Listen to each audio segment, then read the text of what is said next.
China setting an economic growth target of 5% for 2024. The announcement was part of the National People's Congress annual meeting.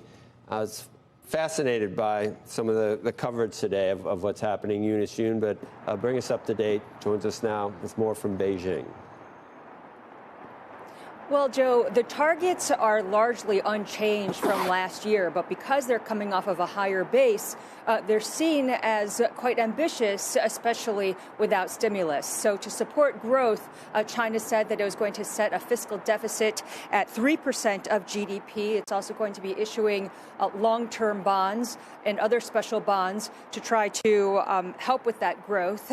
It said that the money would be spent on what they described as major national strategies and strengthening security in key areas. Now, the premier who announced those targets admitted that it was going to be difficult for China to reach those goals. At the same time, he said that the country was going to stick with its policy approach of proactive and prudent, so not really signaling any change. However, there was some hint of potential changes in the government work report. For the first time since 2019, the report dropped the reference that President Xi Jinping has had the mantra, housing is for living in, not speculation. So that's been raising some hopes that the curbs on real estate are going to be lifted even further. There was a lot of discussion about tech self-reliance.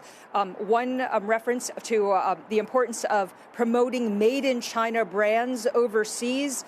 And interestingly, Joe, you would probably take special interest in this. They dropped the reference to peaceful unification with Taiwan, just saying reunification in their terms.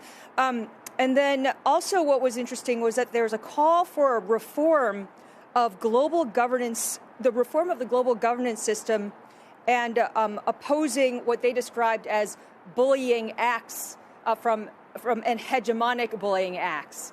Without mentioning the United States. But that's one thing. And I think, interestingly, they dropped from last year any reference to upholding the international order. So that's been suggesting to a lot of people that we could see a more assertive China on the world stage.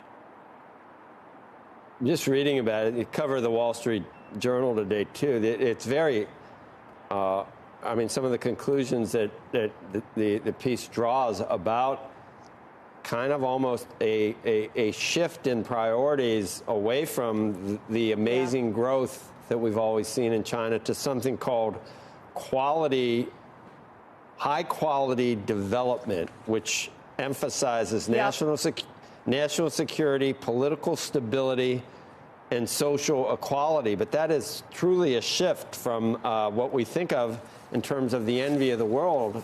It's sort of embracing that hybrid capitalism, communism, model, and focusing more on communism. I do think it's rich that, I guess, if the rest of the world tries to bully China to open up human rights and to give its people the same freedom that the rest of the world, much of the rest of the world enjoys, that's us bullying them. That's not the CCP bullying the Chinese people. That's rich. Eunice, and you don't have to respond to that. No, I'm way over here. Hopefully, but just don't even say it. But that's rich to me. But that's scary about Taiwan, too. That seems pointed that they left that out.